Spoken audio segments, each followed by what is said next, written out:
Salut Vincent, merci Salut. d'avoir accepté mon invitation pour inaugurer cette saison 2 de En Off. Merci beaucoup. Grand plaisir. Alors, je t'invite aujourd'hui, au-delà du sportif, on va parler aussi de l'entrepreneur. Donc, on va essayer de parcourir à la fois la carrière et aussi l'après de cette carrière. Donc, je vais rappeler pour le grand public qui est Monsieur Vincent Clerc. 67 sélections en équipe de France, 34 essais internationaux, recordman top 14. Est-ce que c'est toujours d'actualité? 101 essais Pour l'instant, ça tient. pour l'instant. Ça tient, ok. Meilleur marqueur en Coupe du Monde. Pareil, est-ce que ça tient aussi? 2011, 6 essais? Je crois que ça tient aussi, ouais. Je crois que ça, je suis pas sûr. Je suis pas tout le temps les stats. À vérifier Non. ça. Trois Coupes d'Europe, trois boucliers de Brennus, ce qui pour les Toulousains représente énormément. Du coup, des débuts en équipe de France, alors, sauf erreur de ma part, donc en 2002, contre Ouais. l'Afrique du Sud. Voilà, à Marseille. Ça, c'est pour les débuts Exactement. en équipe de France. Qu'est-ce que tu retiens de tout ça, toi, aujourd'hui, après toutes ces années, qu'est-ce qu'on en retient en tant qu'homme de ces expériences? Il y a plusieurs choses. C'est qu'il y a toute cette étape de l'enfance et de l'adolescence où voilà, on se construit, on rêve. Moi, je t'avoue que je rêvais, mais sans me projeter dans une carrière pro, parce qu'à une époque, j'en avais pas les capacités, tu vois, même si ça fait toujours rêver. Euh, et puis, euh, et puis d'un coup, tu te rends compte que tous les ingrédients que tu as mis par plaisir, hein, l'entraînement, la volonté de t'améliorer, etc., ben, tu grandis, tu as une maturité physique qui arrive et tout s'accélère. Donc, tu te rends compte que rien n'est jamais écrit quand même. Ça, c'est une certitude.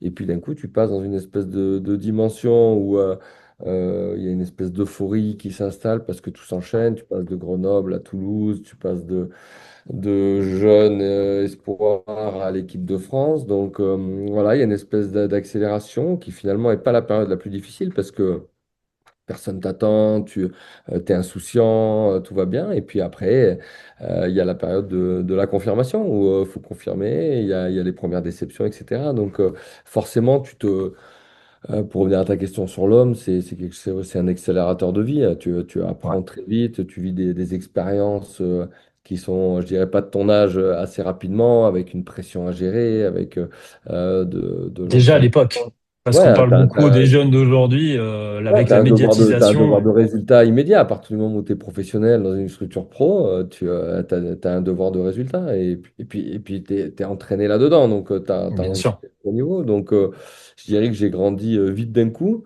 avec beaucoup d'insouciance au début. Puis après, voilà, tu essayes de te structurer.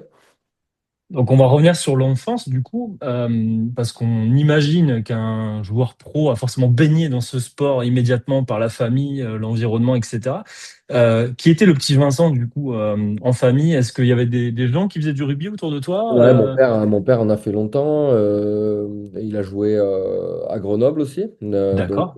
forcément, il y a un peu de mimétisme qui s'installe à un moment donné quand tu essayes Ouais. les sports, hein. J'ai essayé pas mal de choses et à un moment donné, j'ai eu envie d'essayer le rugby parce que mon père en faisait. Puis il continuait à en faire, même s'il était plus je dirais, en activité. Alors, c'était pas pro, mais il jouait plus avec l'équipe première de Grenoble. Il jouait avec les anciens du FC Grenoble, donc j'allais le voir, j'appréciais traîner avec ses copains, tu vois, c'est toujours pareil, je le vois aujourd'hui, c'est comme si j'avais l'âge de mon fils et que j'allais voilà, le voir jouer, regarder, et puis j'avais envie de jouer avec lui de temps en temps, et donc je crois que voilà, petit à petit, j'ai eu envie d'essayer.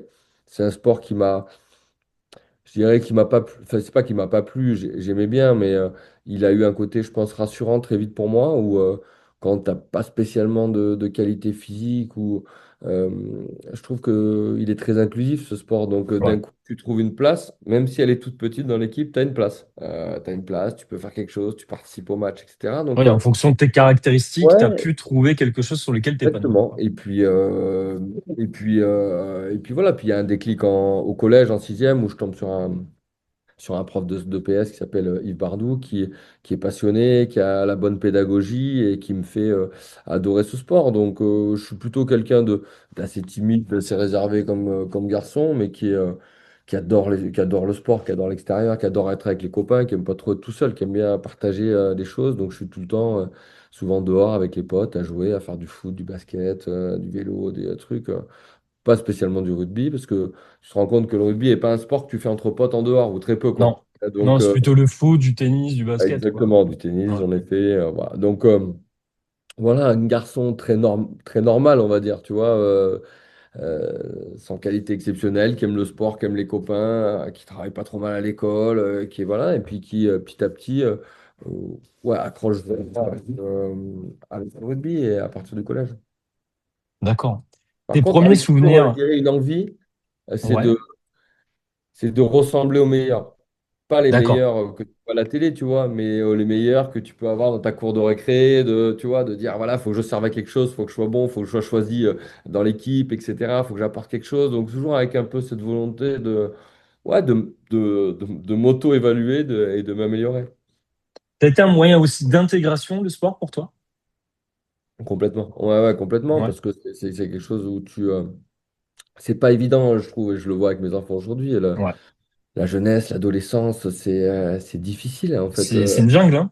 Ouais, c'est une jungle, t'as la pression de l'école, etc. Et puis là, dans le sport, effectivement, tu trouves de la confiance, tu trouves ta place, tu es à l'aise, c'est valorisant. Si tu as Bien des sûr. éducateurs qui sont bons, ils te valorisent rapidement. Donc, ouais, c'est un moyen d'intégration, de copains, c'est un endroit où finalement, tu te sens, tu te sens à l'aise et valorisé, ce qui est pas toujours le cas à l'école et voilà, et on ne demande pas d'être toujours valorisé à l'école, mais c'est pas une période facile. Donc, c'est vrai que le sport m'a amené ça. Ouais, puis il y a l'évolution, les préadolescences, l'adolescence, Ouais, c'est des c'est ça. moments importants dans la vie d'un garçon ou d'une jeune fille. Exactement. Donc, tes premiers souvenirs, toi, de rugby, alors tu étais jeune rugbyman en club, tes premiers souvenirs, tes premières émotions, pour un jeune footeux, je prends l'exemple forcément qui me vient en tête, c'est le France 98, tu vois. Est-ce qu'il y a quelque chose, un événement marquant pour toi qui te dit, ouais, ça, c'est mon sport?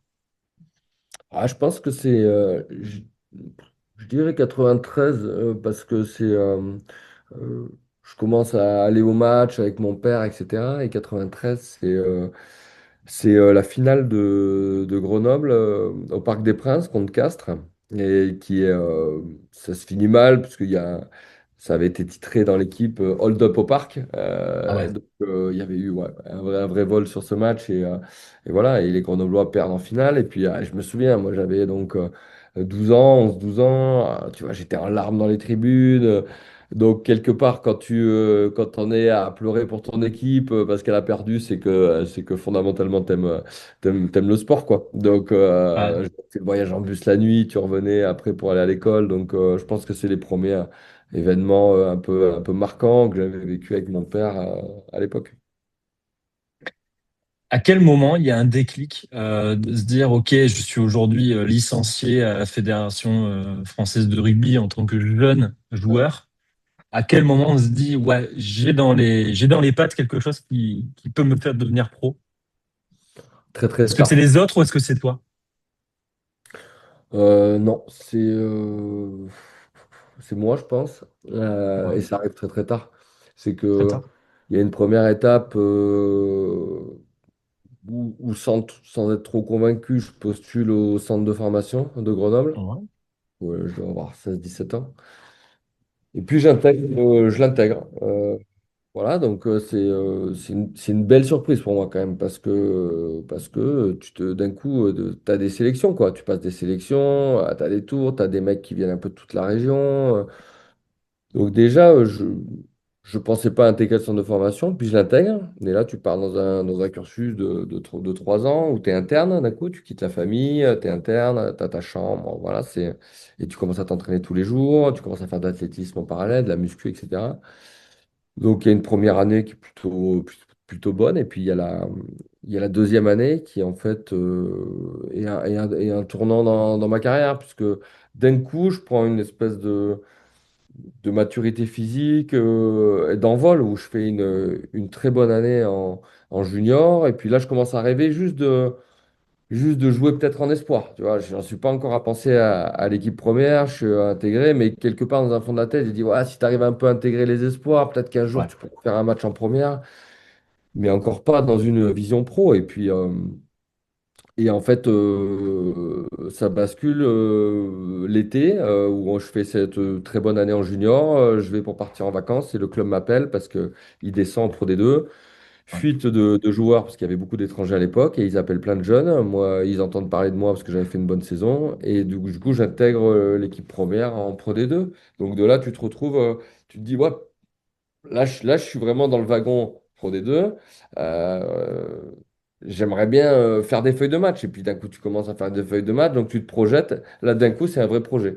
C'est un vrai projet de jouer avec Grenoble. Alors, je ne réfléchis pas en tant que pro, mais d'avoir un contrat en tout cas. Tu vois, d'avoir un Bien sûr, contrat complètement. semi-pro, d'intégrer. Donc ça démarre, ouais, je dirais à 17, 18, à 18 ans. À 18 ans, quand tu fais tes premières feuilles de match avec Grenoble, où tu te retrouves dans les vestiaires avec des mecs qui ont été tes idoles.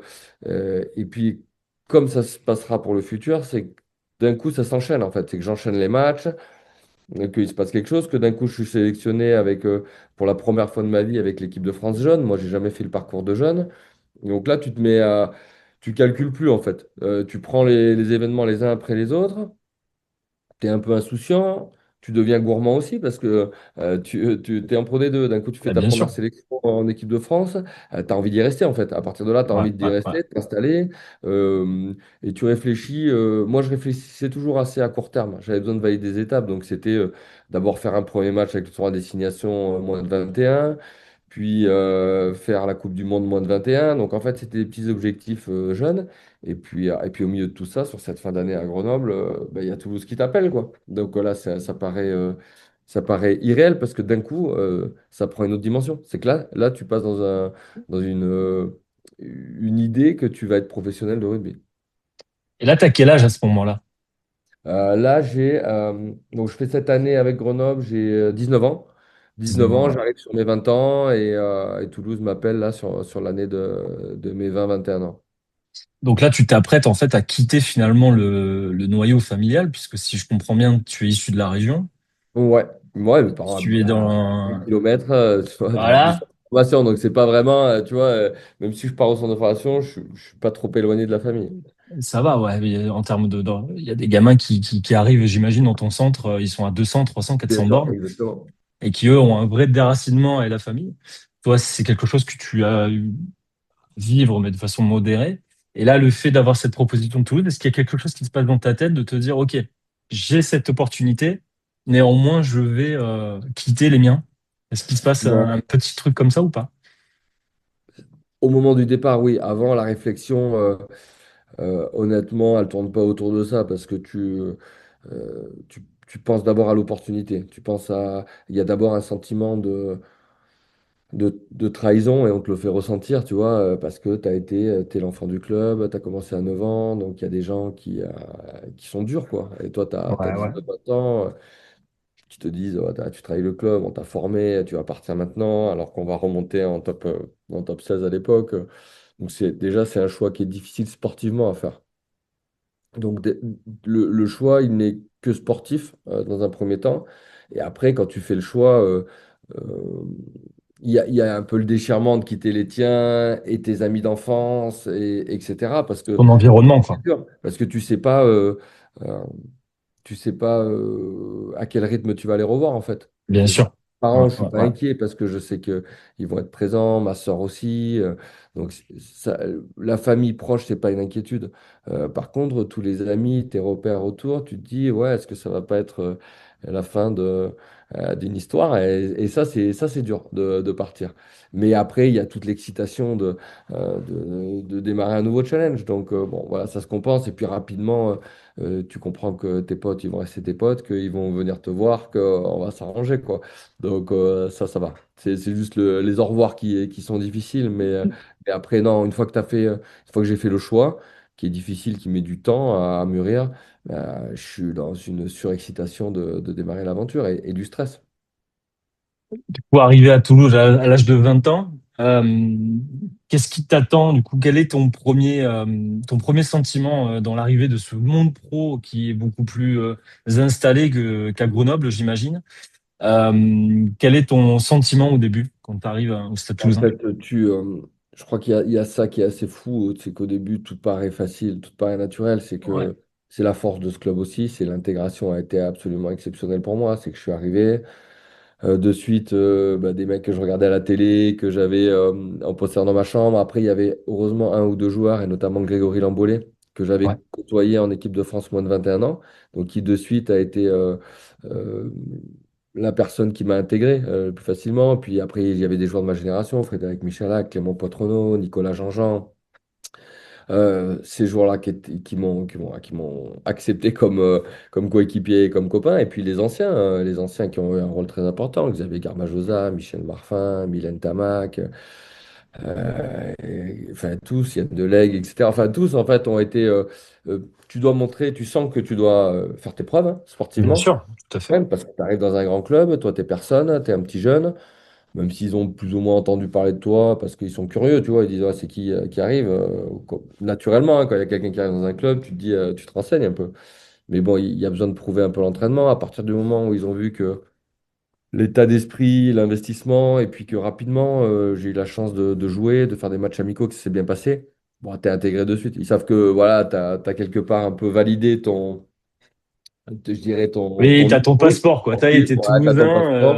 Et puis, c'est une véritable famille. C'est vrai que Ouais, ce club, il a quelque chose de fou. C'est que les joueurs, ils restent, quand ça se passe bien, des années et des années. Donc, en fait, il y a quelque chose de très fort. Et donc, quand de suite, ils t'intègrent, tu te sens bien. Donc, finalement, ça a été assez facile, l'intégration. Parce que j'ai eu la chance de jouer, parce que j'ai eu la chance d'être opportuniste, parce que je crois que ça a été une Mm. de mes forces dans ma carrière, c'est qu'à chaque fois qu'on m'a donné ma chance, euh, à Tu l'as partir d'un saisi, quoi. certain âge, je l'ai saisi. Donc après, une fois que tu saisis ta chance, bon ben forcément, ça t'aide, ça donne une crédibilité rapide, même si après tout n'est Bien pas sûr. parfait. Là, Mais ça a été, je pense que ça a été décisif à chaque fois que j'ai intégré ou les jeunes, l'équipe de France jeune, ou Grenoble, ou Toulouse, ou après l'équipe de France. À chaque fois, la première fois qu'on m'a donné ma chance, ça s'est bien passé.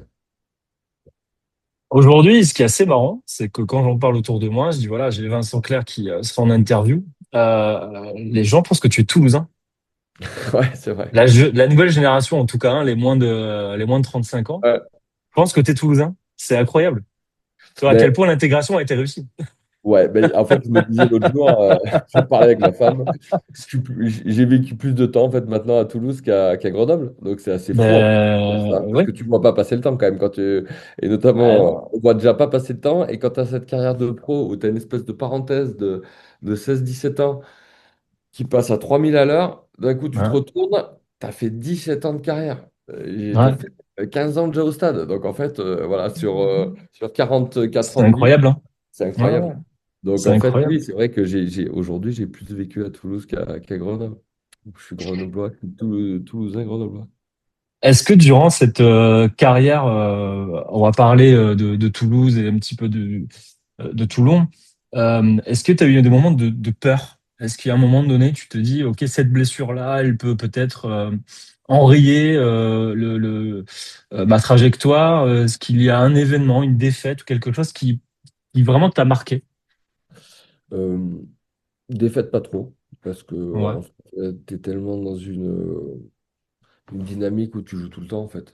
Tu vois, ça s'arrête jamais les saisons. Donc, tu es déçu, mais de suite, tu as un autre objectif, en fait, derrière. Tu bien finis une sûr. saison, tu pars à la Ouais. finale, bon, allez, tu as 3, 4 semaines, 5 semaines de repos, et puis ça repart. Donc, C'est une sorte les de défaites, tourbillon, quoi, finalement, ouais, les c'est le saisons. tourbillon. Puis quand tu perds un match, je veux dire, tu es remis en question toutes les semaines. Tu as fait Ouais. un mauvais match la semaine d'après, tu as, l'occasion de te remettre en selle, de reprouver, etc. Donc finalement, les défaites, il y en a qui ont été plus impactantes, hein. Je te dis pas que quand tu perds une finale ou que tu perds une finale de Coupe du Monde, c'est dur et tu mets un peu de temps à t'en relever, mais mine de rien, ça Ouais. reste des défaites. Les blessures sont quelque chose d'un peu à part. Et, moi, je crois que j'avais quand même une force, c'est d'être, je suis toujours, je crois, d'un naturel très optimiste. Donc, chaque défaite ou chaque déception, je les ai plutôt transformées en défi, en me disant, voilà, quelle est l'opportunité, en fait, de ce moment un peu difficile. Donc, je dirais que à chaque blessure, je me suis construit une espèce de rééducation qui pouvait m'apporter quelque chose, me remettre à mon niveau et m'apporter quelque chose d'autre. Là où c'est dur, en fait, tu te rends compte, c'est tant que tu es dans une phase de rééducation ou de reconstruction, c'est facile parce que tu te mets des petites étapes. Je veux remarcher, je veux recourir, je veux refaire des crochets, je veux truc. Donc c'est facile, t'avances assez vite. Et puis un jour, on te dit, ça y est, t'es guéri. T'es guéri, tu peux refaire tout à 100%, tu peux rejouer au rugby. Sauf qu'en fait, t'as plus le même niveau que 9 mois auparavant. Donc en fait, c'est là où tu as une période de doute et tu dis, mais est-ce que ça ne m'est pas arrivé sur la première blessure, ça m'est arrivé sur la deuxième, où là tu doutes, tu te dis, attends, mais j'ai l'impression que ça va trop vite, que c'est trop Ouais, dur, que j'ai plus le même niveau. Et là, tu as une période de doute, et c'est là que les autres sont importants, que ton bien sûr. entourage, que tes médecins, que ton préparateur physique, parce qu'il y a quelque chose de très fort aussi avec les préparateurs Ah, mais physiques. complètement. Complètement. C'est quasiment un psy, hein. Il Oh s'appelle bah, vous Sébastien formez une André. équipe, hein, j'imagine, Voilà, donc, au moment d'une il y a cette période rééducation. où tu doutes un peu, où tu te fais aider. Moi, je suis allé me faire accompagner un peu parce que j'avais des doutes. Et ça repart après. Ça repart parce qu'aussi, euh, j'avais la chance d'avoir un manager qui s'appelle Guy Noves aussi, qui était, euh, qui était hyper intelligent là-dessus. C'est que quand tu sais que t'es pas encore à ton meilleur niveau, mais qu'on te remet sur le terrain, qu'on te donne ta chance, qu'on te dit, OK, tu sais quoi, c'est normal. Tu as un certain niveau, tu peux pas être nul, mais on accepte que ça va prendre un peu de temps, qu'il va te falloir quelques matchs pour te remettre à niveau. Ouais, Et pour les quand sensations, quoi.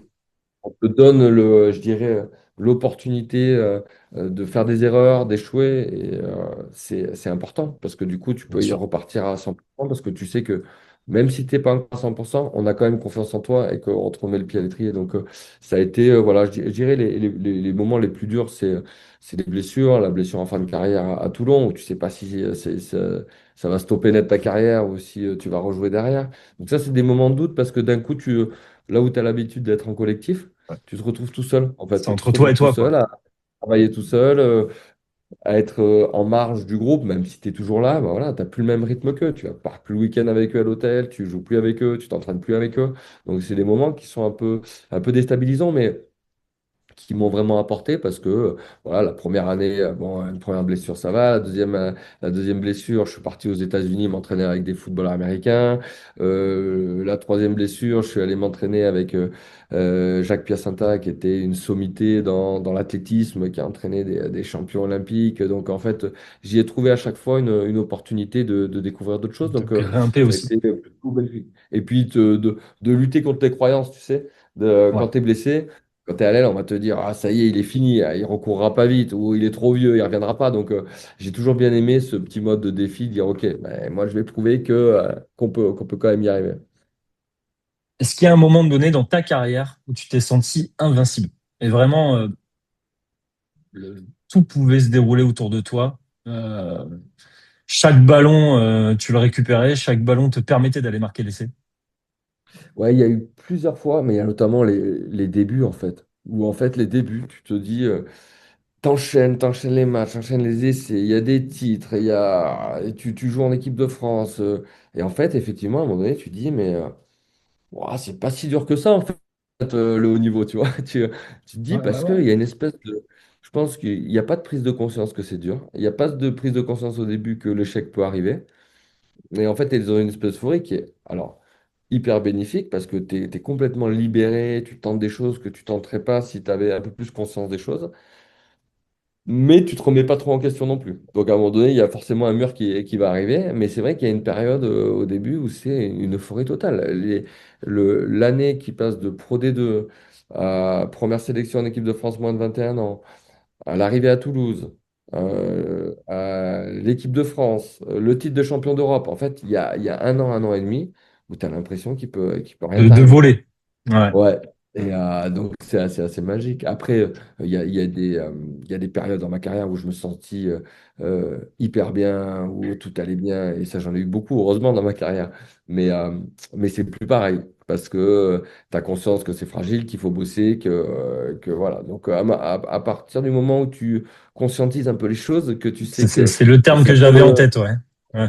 Voilà, tu vois, où tu sais que ça peut Ouais. s'arrêter, tu sais qu'il y a de la concurrence et tout ça, tu as une approche un peu différente. Tu prends toujours autant de plaisir, parce que quand tu fais un match, que tu travailles, que le match il passe hyper bien, enfin voilà, tu te régales. Il y a des matchs comme ça où effectivement, tu as une sensation où tu sais dès les premières minutes que globalement, il ne va pas t'arriver grand-chose, que tu vas survoler le match parce que tu es bien. Et ça, ça m'est arrivé plein de fois dans la carrière, mais cette sensation ouais, d'être tout puissant, tu vois, Ouais. ça Ouais. arrive qu'au début. Qu'au début. Ouais, Il y a un moment qui a frappé à la fois les fans de rugby, mais aussi toute la France entière. C'est ce match contre l'Irlande en 2007. ouais, Dernière minute, un essai donc qui donne la victoire à l'équipe de France. Donc 20-17 à l'époque. Donc on est à Croke Park contre l'Irlande. Donc c'est un match du tournoi Destination. Comment tu te sens à ce moment-là? Qu'est-ce que tu ressens? Et quelques années plus tard, quasi 20 ans, qu'est-ce que tu en retiens de cet essai? Et je mettrai la vidéo dans le montage pour que les gens ouais, puissent réapprécier ok. ce moment. Non, c'est un virage de ma carrière. Parce que malgré tout, même si donc on est en 2007, moi j'ai ma première sélection en 2002, mais je loupe la Coupe du Monde 2003 et je fais quand même globalement des allers-retours en équipe de France. Je suis pas installé en équipe de France. C'est une période où il y a beaucoup de concurrence. Et voilà, et je sais que moi, depuis 2003, mon seul objectif, c'est de faire la Coupe du Monde 2007.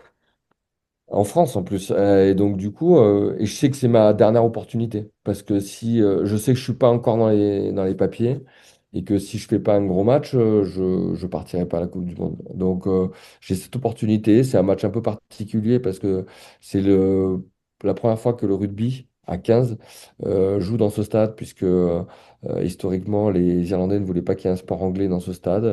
Il y avait eu le Bloody Sunday, où il y a eu le massacre des Irlandais dans ce Mm. stade. Donc, voilà, il y a toute une histoire qui fait qu'il y a un contexte émotionnel qui est très très fort en Irlande à ce moment-là, parce que ça joue à Croke Park. Et moi, je sais que voilà, je joue ma place pour la Coupe du Monde. Et effectivement, voilà, c'est une des seules fois où j'ai pleuré sur les hymnes parce qu'il y avait une émotion particulière. Et puis, voilà, je suis dans le match, ça se passe bien. Tu as des flashs qui me sont rarement arrivés dans ma carrière où d'un coup je me suis vu célébrer un essai, tu vois, pendant le match, alors que c'est des choses qui ne m'arrivaient jamais, je célébrais pas les essais. Et puis c'est vrai qu'il y a ces dernières actions où je marque l'essai. Et bon, à la dernière minute, ça donne une émotion folle collective parce qu'on se saute tous dans les bras, parce que à la fois on sait que c'est important pour la suite du tournoi. Bien sûr, À la fois, on sait tous, et on est pas mal sur le terrain comme ça, à se dire, si on gagne, on a plus de chances de marquer des points d'y pour être. partir à la Coupe du Monde, parce qu'en fait, tu as toujours ça. Tu as, le tournoi qui a lieu, et puis tu as plein de cas individuels qui font que tu joues gros pour partir à la Coupe du Monde. Et donc, il y a une espèce d'émotion qui se crée, je marque ce dernier essai, et puis pour moi, ça bascule. Ce silence dans alors sauf les Ouais, non, mais supporters ouais, français, mais parce il y que a eu tout un le monde. Ouais. silence dans le stade. Ah, mais c'est ça. Et donc c'est fou. Et donc du coup, ça me fait changer de statut. Parce que Ouais. d'un coup, t'as tout le monde qui vient de voir les politiques, les trucs, tout le monde débarque, c'est assez hallucinant. Et puis voilà, et puis du coup, je m'installe sur ce tour à destination, je fais la Coupe du Monde, ça se passe bien. Et voilà, ça me fait m'installer un peu plus en équipe de France et changer de statut. Alors que rien n'a changé, hein. Enfin, je veux dire, je suis exactement le même joueur, mais il y a des Ouais, toi, événements t'es le même, c'est la marquants. vision qu'on a de toi Ouais, qui la change. vision des gens change. Tu deviens Ouais. quelqu'un qui est décisif, qui peut faire basculer un match, et du coup, ça fait quelque chose de différent. Donc, voilà, c'est un moment qui sportivement, effectivement, me fait basculer Dans une dans autre dimension, quoi. une autre dimension. Ouais. Donc l'équipe de France, toujours. Ton premier souvenir en bleu, qu'est-ce que tu en retiens lorsqu'on te donne pour la première fois ce maillot et que tu vas le porter, que tu vas chanter l'hymne sur le stade. Donc toi, c'était au Vélodrome, c'est ça? À Marseille, ouais, au À Vélodrome. Ouais. Marseille. Qu'est-ce que tu ressens à ce moment-là? Est-ce que tu penses à ton enfance, à ton papa? Je sais pas. Est-ce qu'il y a quelque chose qui te traverse toi personnellement? Attends, ouais. Ouais, ça avait coupé, c'est pour ça. Non, pas de souci. Euh, en fait, étonnamment, il y a une bonne pression. Je me sens bien. J'ai découvert l'équipe de France, du coup, une semaine avant. Je me retrouve en chambre avec Thomas Cassaignette, qui était une de mes idoles. Je me retrouve voilà, au Vélodrome, je sais qu'il y a toute ma famille dans les tribunes, mes amis proches, j'ai le sourire, alors je suis hyper concentré, je suis tendu, j'ai envie que ça démarre, mais je me sens bien. Et en fait, tu sais jamais si ça va durer, donc j'ai envie d'en Bien sûr. profiter. J'entre l'hymne, et puis pareil, ce match, il se passe merveilleusement bien. Donc d'un coup, t'es rassuré, en fait, parce que tu sais pas quel est ton niveau, en fait. Tu sais pas quel est le niveau Mm, mm, international. mm. Tu joues contre les Slaves, qui sont quand même une grosse équipe. Ouais. Et puis, rapidement, tu te sens bien dans le match. Donc, une fois que tu te sens bien dans le match, tu es rassuré, en fait, après tes premières actions. Et puis, tu peux te libérer. Et puis, je marque un essai pareil à la dernière minute. On gagne le match et c'est parti. Mais ouais, c'est assez fou, c'est assez dingue, en fait, de vivre ça. L'atmosphère, le vélodrome, Et voilà, puis ce c'est stade. aussi. Ouais. Ça marche bien, le rugby aussi. Ça marche bien. Ah non, mais Donc, ça marche plutôt bien. Ouais. ouais, c'est un événement et c'est un moment qui est très fort parce que voilà, tu as envie d'en profiter, tu sais pas si ça va durer non plus. Alors, moi, j'ai jamais réfléchi en me disant ça peut s'arrêter demain. J'y allais pas en me disant vas-y, profite-en, ça va s'arrêter demain. Une fois que tu y es, tu qu'une envie, c'est que ça dure. Ça Donc, court. Ah ça, ouais. j'ai jamais eu cette réflexion. Par contre, tu as envie d'en profiter, tu as envie de le partager, tu cherches les regards dans les tribunes, tu serres fort tes coéquipiers. Il y a Cédric Emmens à côté de moi. Voilà, il y a des gens rassurants aussi autour de toi qui t'aident à bien aborder le match, à te rassurer avant et y aller de la meilleure des façons. Donc, ouais, je crois que tout l'entourage, tous ces joueurs-là, Thomas Castagnette, Cédric Emmens, Xavier Garbajosa qui est sur le terrain, font que je me sens bien, quoi. Je me sens intégré aussi dans cette équipe de France et que du coup, je suis le petit nouveau, mais ça va, j'ai la liberté de m'éclater. Je vais revenir sur la carrière en club, parce que bah, c'est une saison, une deuxième, une troisième, et c'est cette longévité qui fait derrière une carrière. Qu'est-ce que toi tu vis que nous on ne voit pas en tant que grand public, sur des sacrifices notamment, sur des choses du quotidien qui nous traversent pas du tout l'esprit, mais que vous vivez en tant que sportif à haut niveau? Est-ce qu'il y a des choses qui te reviennent comme ça? Bon, je pense que c'est la remise en question hebdomadaire quasiment. Parce que tu joues un match, tu t'analyses ce qui est bien, ce qui est pas bien. Voilà, tu essaies d'avancer, tu travailles, tu t'entraînes. T'es pas sélectionné pour un match, t'analyses, tu t'entraînes, tu essaies de rattraper. Tu as la pression quand tu joues pas de OK, je fais tout pour arriver à l'objectif, mais maintenant il faut que je valide l'objectif sur le terrain. Donc tu as cette remise en question permanente, ce besoin d'être performant, même si à un moment donné, en club, un peu plus qu'en équipe de France, Forcément. tu es un peu plus installé, tu as un peu plus de Ouais. crédit, tu sais que l'erreur ou ton mauvais match va être moins impactant, ça peut arriver et que voilà, il te met une pression différente. Mais malgré tout, tu es toujours dans une dynamique d'amélioration, de performance, de se dire, OK, bah, c'est pas parce qu'on a réussi ce week-end qu'on va réussir. Tout est remis en Ouais, question toutes les semaines, bien en sûr. fait. Ouais, Donc, ouais. en fait, tu cours, en fait, tu es dans une espèce de tourbillon ou voilà, de performance constante. Donc, tu n'en as pas spécialement conscience, c'est ton job et ton plaisir, tu vois, tous les week-ends de gagner des Bien matchs, sûr. etc. Mais en fait, tu es dans un espèce de truc où, OK, tu as gagné un titre. Quand tu gagnes un titre, tu parlais de la place du Capitole, d'Ambrenus. Ça dure, en fait, c'est très bref. C'est que tu fais des efforts toute l'année, il y a des mecs qui se blessent, Pour il un y a tout un moment, quoi. voilà, pour un moment de quelques, Ouais. on va dire, quelques secondes, C'est quelques ça qui est minutes. fou, quoi. Et après, ça s'envole et tu es toujours à la recherche de ça. Donc la saison, elle s'arrête, tu as envie de te reposer un peu, mais tu as envie ok, de reprendre une saison pour te dire, OK, tu sais que c'est court la carrière, donc bon, ouais, il faut que j'en gagne encore. Il faut que j'aide aussi. Je crois que quand tu es à Toulouse aussi, particulièrement, tu as Mm. envie d'apporter ta pierre à l'édifice au club, dire, voilà, le club, il a vachement gagné.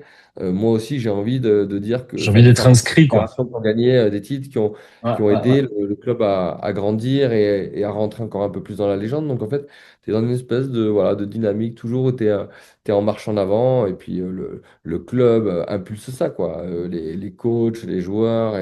Et donc, tu es toujours voilà, dans le travail, dans l'amélioration constante. Et c'est un truc qui devrait pas trop te lâcher dans la vie, en fait, hein, parce que, Ouais, alors, ouais, ouais, ouais. peut-être pas toutes les semaines, peut-être pas, mais en tout cas, je crois que la remise en question, l'analyse, de dire qu'est-ce que je peux améliorer, etc., c'est toujours intéressant. Et puis, ça te permet de rester dynamique, quoi. Parce Est-ce que que le c'est pire, aussi forme, ça arrive, hein. Non, mais ça arrive en carrière, à un moment donné, de te relâcher un peu, oui, d'avoir non, mais complètement. les gens, d'avoir un peu de lassitude, d'être un peu Mm, fatigué à mm, mm. l'entraînement, etc. Et c'est là où tu es moins performant, ou des fois, quand tu es en sur-régime aussi d'entraînement et que tu es au top, que tu te blesses aussi. C'est que voilà, il y a un équilibre à trouver. Est-ce qu'il y a une course à l'adrénaline? Ouais, Parce je que pense. l'adrénaline te maintient, te permet Oui, de... une tu vois. course à l'adrénaline parce que tous les entraînements, tout ce qu'on fait, tous les sacrifices entre guillemets, euh, c'est pour aller sur le terrain. C'est pour aller sur le terrain, rentrer dans un stade plein, vivre des matchs à pression où l'adrénaline elle est là et elle est présente. Mais du coup, c'est ça qui t'enivre, hein, Ouais, qui ouais, t'excite, ouais, quoi, ouais, que tu as ouais. envie de vivre ces moments-là. Donc, effectivement, c'est trouver le terrain, jouer les gros matchs. Donc, tu es toujours à la recherche de ça, ouais. À quel moment, pour toi, hein, parce que j'imagine que ça vous traverse tous différemment, à quel moment on se dit, OK, il va y avoir un après et je vais devoir, moi, le préparer petit à petit pour ne pas tomber du jour au lendemain dans une forme de dépression, de cette petite mort du sportif. Ouais. Souvent, on a ce terme qui Ouais. revient. Comment Alors, ça se passe pour toi? bah, moi, dès le départ, en fait, il n'y avait jamais eu d'arrêt. C'est que déjà, mes parents, quand je signe à Toulouse, on a eu une longue discussion avec Guy Novès, notamment. On dit, voilà, et mes parents ont envie que je continue les études parce que tu sais pas si ça va marcher, tu sais pas si tu vas être au niveau. Donc, je continue les études. Pendant ma carrière. Je fais un master 2, voilà, aménagé, mais je fais mon master 2. Derrière, on a l'opportunité avec des potes, Philippe Spanghero, Grégory Lambollet, de monter une première boîte. Donc je me dis, bah, ça va être cool parce que ça te permettra de mettre le pied à l'étrier, de voir ce qui se passe dans le monde du travail, et puis ce sera peut-être ton après-carrière. Et puis je m'associe dans une deuxième boîte avec d'autres associés, puis une troisième boîte. Donc je me dis, voilà, l'ensemble de ces sociétés fera mon après-carrière. J'ai un petit œil sur les médias aussi, parce que j'en ai déjà parlé avec eux. Donc je me dis, voilà, ça fera un équilibre. Et donc du coup, j'avance tout le temps en construisant un futur professionnel plutôt équilibré.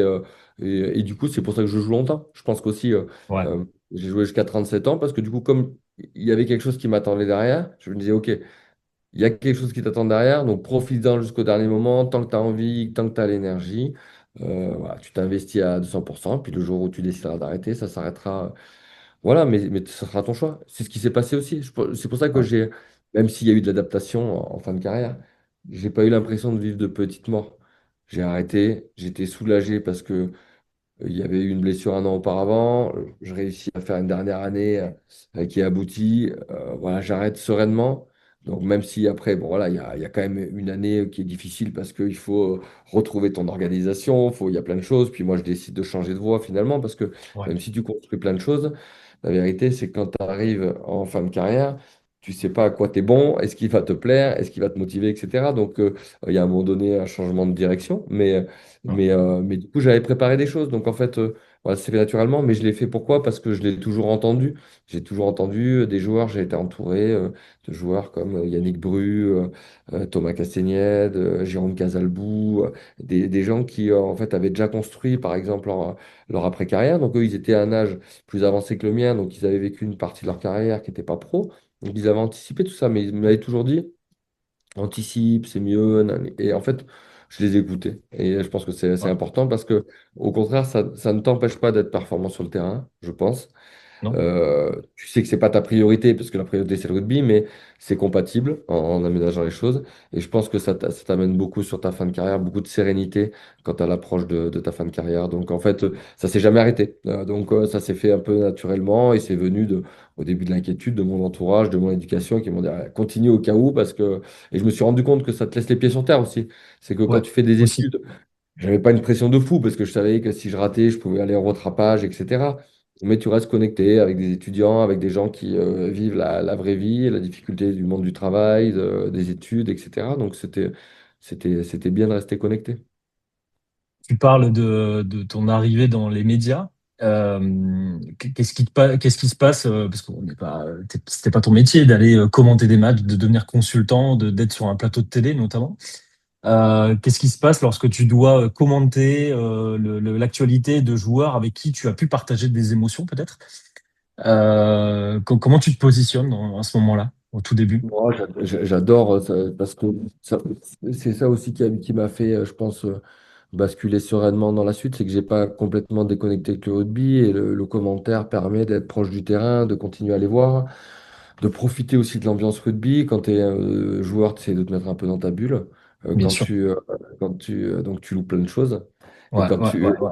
es en train de commenter, bah, tu profites un peu de tout ce qui se passe. Donc c'est chouette. Donc ça m'a permis voilà, de rester connecté à ce monde du rugby. Moi, je trouve on peut analyser sans, Sans tailler. les joueurs, ouais, Ouais, exactement. ouais, Tu vois, ouais. actuellement, voilà, peut-être qu'il s'est trompé de choix. Enfin, on s'est tous trompés et on se trompera toujours Bien dans notre sûr, carrière. Donc, bien le tout, sûr. c'est de le faire.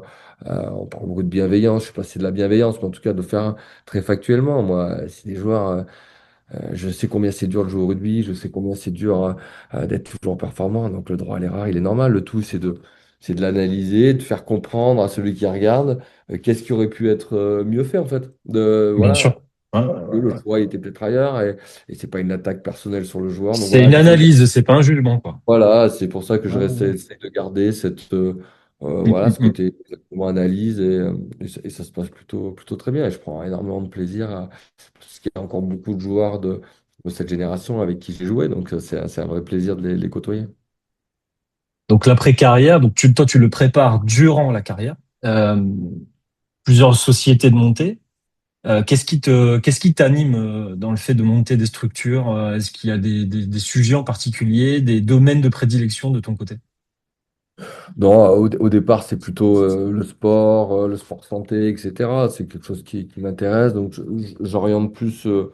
Là-dessus, par opportunité aussi, hein, c'est parce que Bien sûr, les opportunités de mes associés, voilà, et elles arrivent dans ces milieux-là. Donc, on m'associe sûrement à ça aussi. Donc, du coup, ça se fait un peu naturellement. Donc, le début, il est comme ça. Et puis, là où dans ma carrière, en fait, ça me rassure d'être associé. Je me dis, ouais, tu vas être ouais, associé avec des gens.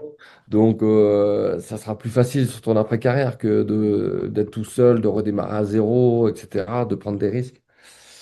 Et en fait, je me rends compte que c'est pas ce dont j'ai envie. Et puis, il y a un problème rapidement. En fait, tu arrives en tant que patron, ouais, alors que tu as les boîtes depuis quelques années, mais tu ouais, n'as jamais fait le travail.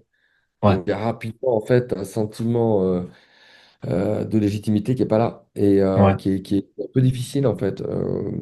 Et donc du coup, j'ai l'opportunité de postuler dans une franchise de restauration rapide, McDonald's. Et en fait, alors ça paraissait loin de mes idées au début, mais je me dis, je sais que le parcours est un peu long, puis on me dit beaucoup, tu vas voir, c'est du management, c'est comment tu arrives à construire une équipe, comment tu arrives. Et en fait, je me dis, mais en fait, est-ce que c'est pas ça dont j'ai envie? En fait, c'est de finalement être tout seul, euh, d'essayer de synthétiser, parce que c'est toujours quelque chose qui m'a beaucoup plu. Tout ce que tu as aimé chez tes managers, chez tes entraîneurs, que tu as aimé, moins aimé, et essayer de le transposer. C'est vrai que c'était très à la mode, et ça l'est toujours un peu, de faire les parallèles sport-entreprise, les valeurs, les fonctionnements. Aujourd'hui, je me disais, OK, tu en parles, mais la vérité, c'est est-ce que c'est vraiment duplicable sur le terrain? Est-ce que toi, tu y arriverais? Donc en fait, je suis parti dans un autre parcours. Je me suis dit, bon, bah, peut-être qu'il vaut mieux que je sois tout seul et que je développe ça et puis essayer de construire des équipes, essayer voilà, de leur apporter ce que j'ai pu vivre dans le sport et qui sont duplicables parce que tout ne l'est pas évidemment. bien sûr, Et, tout à fait. de, et de recommencer à zéro finalement, d'apprendre un métier et de trouver de la légitimité. Et en fait, c'est là où c'est peut-être le conseil que je donnerais si j'ai des conseils à donner un jour, hein, mais c'est de se dire en fait, c'est quand même rassurant de tout comprendre Ouais. sans être le meilleur, mais de maîtriser les choses, de savoir quels sont les besoins euh, avant de rentrer comme patron ou chef d'entreprise. Donc, en fait, ça m'a de repartir à zéro. Alors, c'est de l'énergie, c'est une grosse remise en question, etc. Mais ça m'a au contraire beaucoup rassuré et donné envie de partir dans cette aventure. Tu as un exemple à nous donner aujourd'hui dans ton quotidien d'entrepreneur? Qu'est-ce que tu as pu transposer du monde du sport co à l'époque au monde de l'entreprise d'aujourd'hui? Est-ce qu'il y a je sais pas moi, une tâche, un événement, quelque chose que Euh, tu fais? Le principal que j'ai essayé de mettre en place, c'est la gestion des égos et des briefings et briefings. Nous, c'était quotidien. Donc voilà, on était briefés, débriefés, on essayait de s'auto-analyser et on disait, OK, ça c'est bien. Et on le faisait en groupe devant tout le monde. C'est-à-dire, OK, toi, tu l'as pas bien fait. C'est pas toi, Vincent, qui l'a mal fait. OK, c'est le joueur à ce moment-là qui a mal fait le Ouais. choix. Et le fait de le dire devant tout le monde, ça permettait aux autres d'entendre et de dire, ah ouais, putain, moi, j'aurais fait la même. Donc, des fois, tu vas gommer des erreurs juste parce que tu les as entendues ou quelqu'un les a fait autour de toi.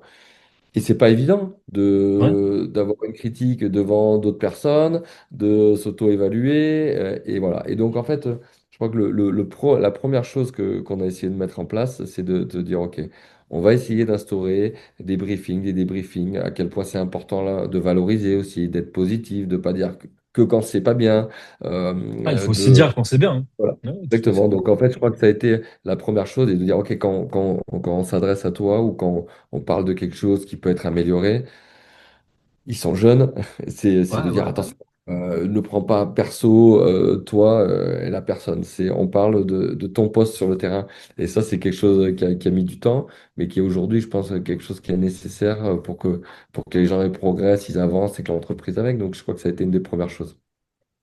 Le Vincent rugbyman et le Vincent entrepreneur, j'imagine qu'il y a eu un moment d'adaptation, que ce soit pour toi ou même pour les autres, au final. Comment tu as vécu cette période de transition, toi, quand tu as commencé à monter tes équipes, le regard des autres, et toi, même ton regard sur ton impact au quotidien au sein de l'entreprise? Ça met du temps. Il faut accepter que ça Ouais, mette du temps de trouver sa place, de trouver son rôle. Je crois que les rôles, ils évoluent en fait au fur et à mesure. Donc au début, c'était plutôt essayer de prouver trop peut-être ta légitimité, savoir que tu sais faire, etc. Alors que je te rends compte avec le temps que c'est peut-être pas exactement ce qu'on attend de toi et que toi, tu ouais, dois ouais, ouais. être justement là pour prendre plus de recul, avoir une analyse plus fine parce que quand tu es dedans, c'est comme quand tu es sur le terrain, c'est que tu es, à fond dedans et tu vois pas des fois. T'as pas le temps ou la prise de recul nécessaire pour faire avancer les choses collectivement. Donc voilà, au début, c'est trouver sa place, sentir que tu es légitime, que tu as fait les choses. Et puis petit à petit, c'est voilà, prendre un peu de hauteur et essayer d'améliorer les choses pour l'humain et pour l'efficacité de l'entreprise. Donc, c'est cet équilibre à trouver constamment. Et puis toi, ta place, en fait, elle évolue.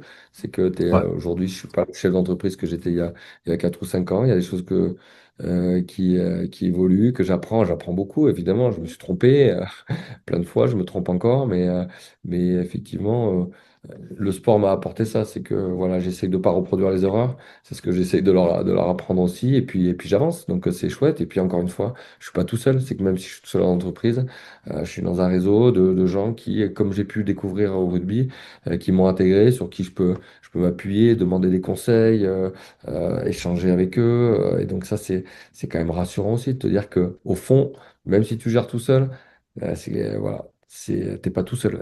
Et moi, je crois beaucoup aux synergies de s'appuyer les uns sur les autres pour aller plus vite, en fait.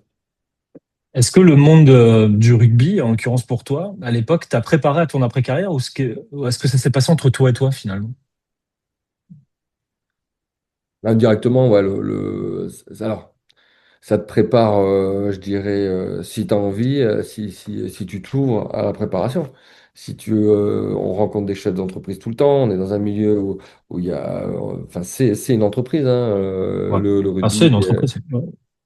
Donc, en fait, si tu es ouvert à ça, oui, ça te prépare parce que tu rencontres des gens, tu t'intéresses, tu regardes comment ils fonctionnent, tu vois ce qu'il faut faire pour réussir, et tu te formes petit à petit, même si tu fais pas exactement euh, le métier pour lequel tu as été formé pendant ta carrière. Finalement, tu as quand même appris à réfléchir, à te structurer pour le monde du travail. Si tu le fais pas, tu es dans Ouais. une bulle du sport ou tu es dans un assistanat permanent, tu es dans ta bulle et c'est très confortable et c'est génial. Mais par contre, tu t'es pas prêt à l'après. Ça, c'est une Ouais. certitude.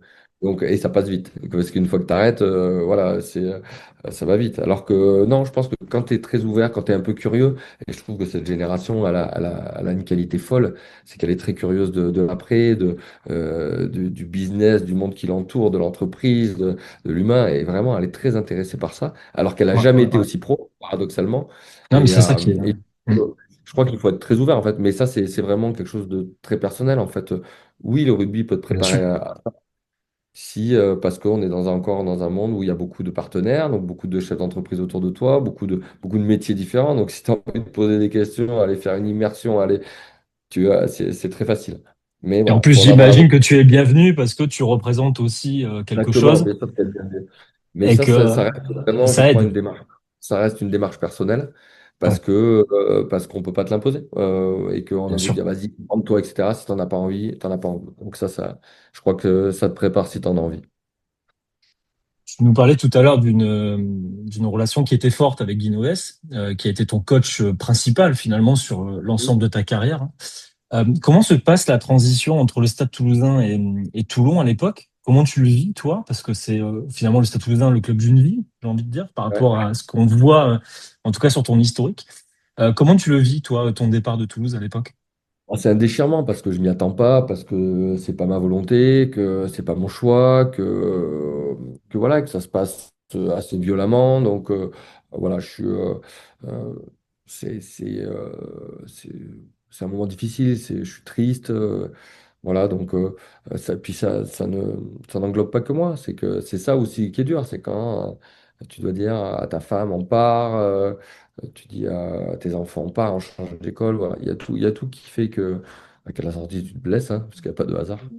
Et Et c'est pour ça que je me permets de te poser la question. C'est au-delà même finalement des contrats, de ton historique de club et tout. Je voulais appuyer sur ce point. Je pense que le grand public ne se rend pas bien compte de l'impact que peuvent avoir certaines décisions. En l'occurrence, là, un départ d'un club, parce que tu englobes tout, finalement, madame, les enfants. exactement. Et là, Et, tu te sens que c'est dur pour eux. Donc c'est ouais, dur pour eux, c'est dur pour toi. Puis d'un coup, tu as, envie de reprouver des choses. Et puis du coup, tu t'accordes pas. Tu sens que tu es un peu blessé, mais tu dis, attends, je vais pas arriver, dire que je suis blessé. Donc tu sais quoi, je vais y aller, je vais leur montrer que. Et en fait, voilà, tu finis par te blesser. Donc, bien sûr que l'aspect psychologique, quand tu n'es pas bien dans ta vie, quand ton entourage il est pas bien, c'est forcément impactant. Donc, voilà. Et malgré tout, j'arrive dans ce club et je rencontre des gens formidables. Parce que plein de joueurs avec qui j'avais joué contre, parce il y a beaucoup d'internationaux australiens, argentins, néo-Z et tout. Donc, c'est cool. Des internautes français à qui j'ai joué, qui, pareil, m'intègrent hyper bien. Donc ça se passe bien. J'ai la chance de bien me remettre de la blessure et de refaire un an. Donc tout se passe bien, mais ça a été un moment, ouais, ça a été quelques mois hyper difficiles. Puis tu culpabilises de t'être blessé parce qu'on te dit, ouais, il m'a tendu la main à un moment où j'en avais besoin, puis moi, je peux pas le rendre au club. Donc ouais, il y a toujours ce sentiment au fond un petit peu qui m'a suivi tout à l'heure de peur de décevoir. Donc ça a été un moment difficile. Finalement, comme souvent, j'en ai fait un moment heureux, j'en ai fait un moment qui m'a apporté plein de choses, mais c'est vrai que voilà, au départ, c'était pas ce que je voulais et ça a été difficile. le choix de revenir à Toulouse est une forme d'évidence familiale ou... Oui, complètement. Et familial, professionnel, voilà. On savait qu'on reviendrait parce que voilà, moi j'avais donc construit ma partie reconversion ici, ma femme Ouais, aussi, sa partie pro était à Toulouse, mais mes amis proches, parce que je suis resté 15 ans à Toulouse, étaient là. Donc voilà, il n'y avait pas de forcément. Ouais. sujet, c'était une parenthèse qui était super, j'ai fini le rugby, mais on savait qu'on reviendrait à Toulouse. Petite parenthèse pour les gens qui ne le savent pas, donc tu es aujourd'hui le conjoint de la fille de Monsieur Novès. Ouais, Comment on le vit à l'époque, alors c'est juste pour une parenthèse, comment on le vit au sein d'un vestiaire, tu sais, de se dire je sors avec la fille du coach. Ça, c'est une question ouais, que je me suis posée. Je me suis dit, c'est assez cocasse. ouais. C'était dur. Enfin, d'abord, j'ai rencontré Guy d'abord, Eh et j'ai oui, rencontré sa fille 3 ans après. Et il lui a toujours été protecteur, on a toujours une bonne relation. Et puis c'est vrai que d'un coup, il y a eu voilà, ce coup de cœur entre nous. Donc au début, la vie, quoi. tu résistes, tu veux pas, Ouais, ouais, ouais. puis à un moment donné, ça s'impose à toi. Et puis tu dis, allez, je fais le choix. Je crois qu'il avait cette force-là, Guy, de dire, ok, on De faire sépare le les choses. distinguo. T'inquiète pas, le sport, c'est le sport, la famille, c'est la famille. Maintenant, c'est quand même dur pour toi, hein. C'est que tu te fais un peu. Alors, tu te fais brancher par les potes et c'est gentillet, mais il y a 6 mois, mais ça m'a obligé à être irréprochable. Encore plus, Ouais.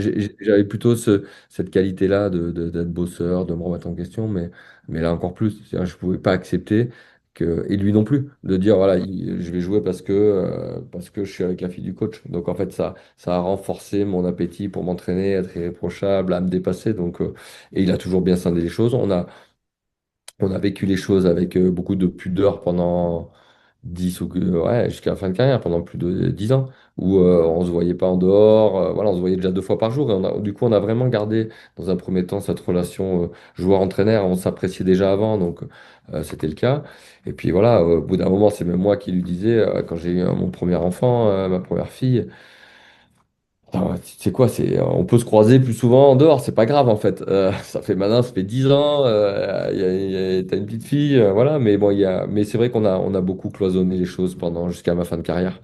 Et du coup, c'était assez facile. Finalement, voilà, une fois que tu as passé les premiers mois de chambrage, ça a été facile, mais c'est une décision qui est difficile parce que Eh déjà, oui, forcément, tu bien sais sûr. pas si ça va marcher. Mm. Euh, et puis si ça marche pas, tu dis est-ce que ça va impacter ma carrière? C'est quand même un père, hein, tu vois. Donc à un moment donné, après, voilà, il y a une notion de respect. Tu sais que si ça se passe bien, après il m'avait mis à l'aise aussi. Ça pouvait ne pas marcher. Le tout c'était de Oui. respecter. Mais bon, Après, tu c'est te mets la en vie danger, hein, qui est faite tu te mets comme en ça. danger, tu te mets en danger. C'est pas le choix le plus facile quand même. Ouais. Mais finalement, voilà, maintenant ça fait 20 ans qu'on est ensemble, on a 2 enfants, donc voilà, tout va bien avec le recul. Mais c'est vrai que ça a été une période où euh, c'est c'est dur à choisir en fait. Et en fait, c'est comme quand je suis parti à Toulouse. Enfin, à un moment donné, il faut faire un choix. Tu sais qu'il est difficile, Mm. mais voilà, tu as besoin de le mûrir. Et puis, une fois que tu choisis, bon, bah voilà, tu t'investis à 200%. Donc, la vie médiatique aujourd'hui, comment je voulais te poser justement cette question aussi. Comment tu vis, toi, jeune homme, jeune rugbyman, le fait d'être perçu comme une personnalité publique à l'époque? Est-ce que c'est quelque chose que tu vis bien parce que Ouais. ben, il n'y a pas cet affolement dans la rue ou au contraire, toi qui es assez timide a priori de ce que tu as pu en dire, c'est quelque chose que tu peux potentiellement subir à l'époque? Non, au contraire, j'ai toujours adoré ça. J'ai adoré, en fait, je suis quelqu'un, je tiens de ça sûrement de mes parents, de ma mère, qui aime rencontrer des gens, qui aime parler, qui aime partager des choses. Donc, en fait, la notoriété, enfin, elle t'amène ça, en fait, d'avoir des gens qui, en fait, ils viennent parce qu'ils t'aiment bien. Oui, parce qu'ils Euh, sont bienveillants, quoi, finalement. voilà, et donc, en fait, c'est quand même très cool. Ça t'ouvre des opportunités de faire plein de choses différentes que tu Mm. n'aurais peut-être jamais imaginé, la Aussi. télé, Ouais. la radio, des concerts, enfin, n'importe quoi. Tu fais des choses, tu vois, des shootings photos, des trucs assez rigolos en fait. Et moi, comme je suis assez curieux, ça me fait faire des trucs assez rigolos. Et puis, euh, et puis voilà. Et en fait, tu rencontres des gens. En fait, le rugby crée on a un souvenir commun de suite. Eux, c'est parce Bien qu'ils étaient sûr. dans les tribunes. Toi, tu étais sur Ouais. le terrain, donc ils te rappellent. Et du coup, et encore maintenant, en fait, j'ai toujours aimé il y a un côté très simple aussi dans le rugby. C'est que les gens, il y a une notoriété, mais qui reste très simple en fait. Donc, les gens, ils viennent, ils veulent un autographe, une photo, ils discutent, voilà. Ils sont aussi très respectueux de quand tu es en famille. Donc, j'ai jamais trouvé ça. Je trouvais ça cool en fait. C'est un public familial de toute façon, de Ouais, manière exactement. générale. Donc, Franchement, la notoriété, elle t'apporte quasiment, parce que forcément tout n'est pas positif, mais que des choses qui sont assez super. Donc non, j'ai plutôt toujours vécu. Et puis pareil, au début, enfin, ton premier autographe, c'est quand même rigolo, quoi. Enfin, tu vois, ah, mais il y a un c'est clair. côté, Ouais, euh, ouais. il y a un côté détachement qui est assez marrant. Je me suis jamais trop pris la tête avec ça. Lorsque tu es arrivé dans les médias, est-ce qu'il y a quelque chose qui t'a frappé dans leur organisation, dans la préparation des matchs, des choses qui étaient pour toi insoupçonnées au moment où tu étais sur le terrain? Qu'est-ce qui t'a frappé le plus? Non, parce que finalement, en fait, tu baignes dans les médias quand tu es joueur. Tu vois un Ouais. petit peu les coulisses, tu vois, parce qu'on te fait faire des interviews, on te fait faire des émissions, etc. Moi, j'étais pote avec des journalistes, donc tu sais un peu ce qui se passe derrière. C'est pour ça que ça m'a donné envie et que je trouvais ça chouette, toute la vie devant la télé, devant la caméra et tout ce qui est en dehors. Pareil, travailler en équipe, voyager ensemble, faire des trucs, donc je connaissais un peu l'univers. Et comme tes bons clients, je m'étais souvent fait interviewer, donc il n'y avait pas de peur à l'image, pas de peur d'être face à la caméra. Et non, non, du coup, je l'ai assez bien vécu. C'est un milieu qui m'attirait. Donc après, j'en ai découvert d'autres, mais franchement, j'étais pas surpris parce qu'on a finalement, tu vois un petit peu comment ça se passe. Donc c'est pour ça que, ouais, non, non, c'est pour ça que je voulais y aller un peu dedans, mettre le pied dedans. On a parlé à plusieurs reprises des déplacements, notamment donc, que ce soit pendant ta carrière de sportif, là pendant les déplacements pour le média, etc., lorsque tu es consultant.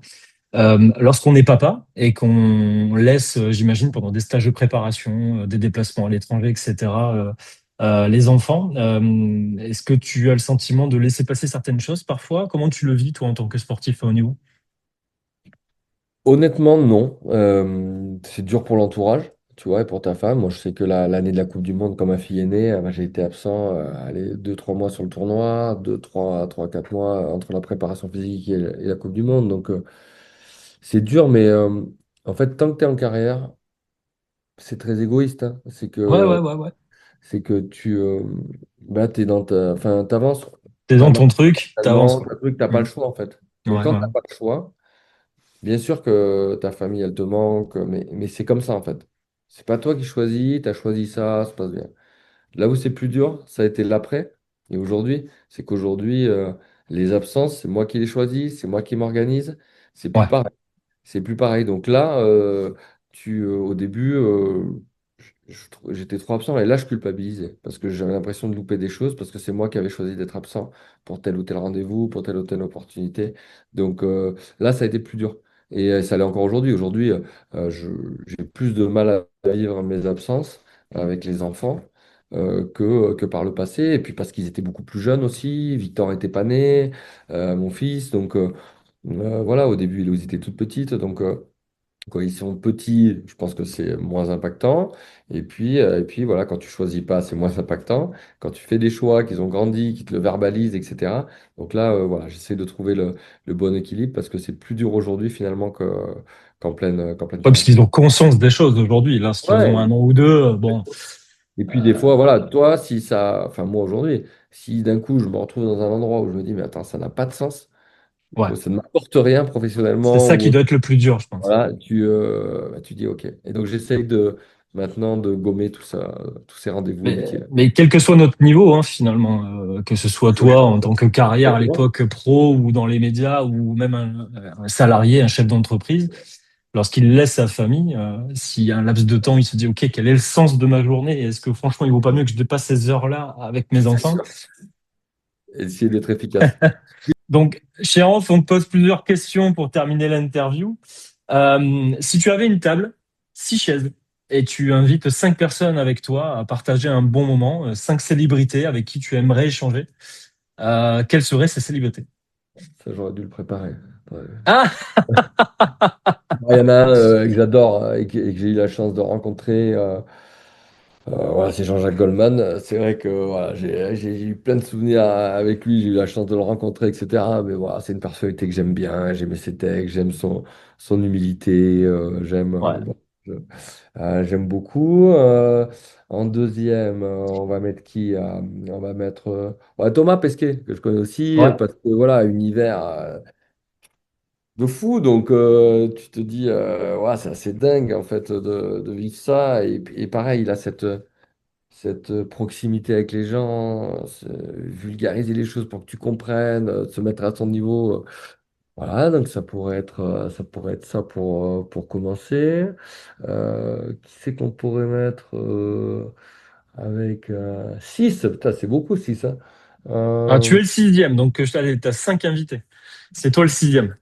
je mettrais quand même ma femme avec pour qu'elle profite de tout le monde aussi, parce que s'il y a un truc que je déteste, c'est vivre des expériences tout seul. après les raconter, mais dire, voilà, t'as envie quand même qu'elle en profite. Qui c'est que je mettrais ensuite? Parce que t'as peur de vexer les gens après. Euh, Oh, tu pourras en vexer plein, là, hein, si tu... ouais. Non, mais Il y a, c'est il y a- dur, il y a hein. que 5 chaises. Il n'y a que 5 chaises. Ouais. Je sais pas. Je sais pas, je dirais peut-être. Je sais pas, Nelson Mandela, Ouais, parce que, en fait, j'aimerais, je sais pas qui je mettrais d'autres encore, alors on va voir, on va trouver, mais en fait, des gens exceptionnels qui ont fait des choses qui, tu sais, quand on te parle, on a l'impression que toi, tu as fait des choses exceptionnelles, alors que toi, tu as l'impression d'avoir fait des quelque choses, chose de normal, quoi. c'est normal, tu vois, ça reste du sport, ça reste du rugby. Et puis il y a des gens qui ont marqué les générations, qui ont marqué l'histoire, qui ont fait des choses qui sont absolument incroyables. Et aujourd'hui, ouais, j'aurais envie de comprendre comment ces gens, ils ont à un moment donné eu le courage de faire des choses, de prendre ces parcours, de prendre Puis, même des au-delà risques. d'eux, finalement. Ouais, au-delà d'eux. Et je crois que c'est Ouais, aujourd'hui ouais, ouais. ça qui me passionne en fait. Et c'est ça, tu parlais de la notoriété, c'est ça qu'elle m'a permis de faire aussi, c'est de rencontrer ces gens-là, d'avoir accès à ces Ouais, ouais, gens-là. ouais. Donc voilà, donc 1, 2, 3, 4, 4. 5 avec Thomas moi. Pesquet, et toi de 5, forcément. 5. Thomas Pesquet, Jean-Jacques Goldman t'accompagnent, ainsi que Nelson Mandela et toi-même. Donc, il Qui reste c'est une qu'on met sixième en... chaise libre. Bon, si tu choisis pas, je la prends, hein, parce que franchement, passer un moment avec Ouais, Jean-Jacques bah, je Goldman et t'invite Thomas avec... Pesquet, si tu veux. Non, ouais, ouais, je pourrais... euh, qui c'est que j'aime bien? Il y a plein de femmes aussi que j'aime beaucoup. Qui c'est qu'on choisit? Tu m'as de choisir. Je sais pas, Nathalie Portman. Allez, ah bah, tiens, c'est marrant. Ouais, ouais. J'aime beaucoup Nathalie Portman depuis Ouais, Star Wars, tu vois. je Donc, pense que c'est voilà. des gens, voilà, Ouais. j'aimerais bien la rencontrer. Voilà, pareil, qui dure dans le temps, voilà, qui lasse pas les gens, voilà, qui ont grandi avec toi parce qu'ils ont fait des films il y a longtemps, qui ont grandi. Donc voilà, pourquoi pas, ça fait un bon petit mix. Ah, c'est clair. Dernière question. Si tu n'avais pas été rugbyman, quel métier aurais-tu aimé faire avant tout ça? Au départ, je voulais faire kiné. Ouais. Parce qu'au fond du fond, je crois que j'avais envie d'être dans le sport, d'être connecté au monde du sport, hein, et voilà, d'être dans une équipe, voilà, de te rapprocher. En fait, je crois que c'est ça qui me plaisait dans le métier de kiné. C'est ce que je voulais faire. Est-ce que j'aurais vraiment fait ça maintenant que tu es grand, que tu as grandi, que tu as vu plein de métiers autour? Je suis pas sûr que je me serais engagé dans cette voie-là. Mais à l'époque, ouais, je voulais faire kiné. Je voulais faire kiné parce que tu aides les gens, parce que tu. Alors, en fait, tu te rends compte que tu es là sous le milieu du sport, mais c'est tout sauf ça, en fait. Enfin, je veux dire, Ouais. c'est tous les gens que tu aides Ah et qui ouais, sont tout le monde. qui sont Ouais, tout à sportifs, fait. etc.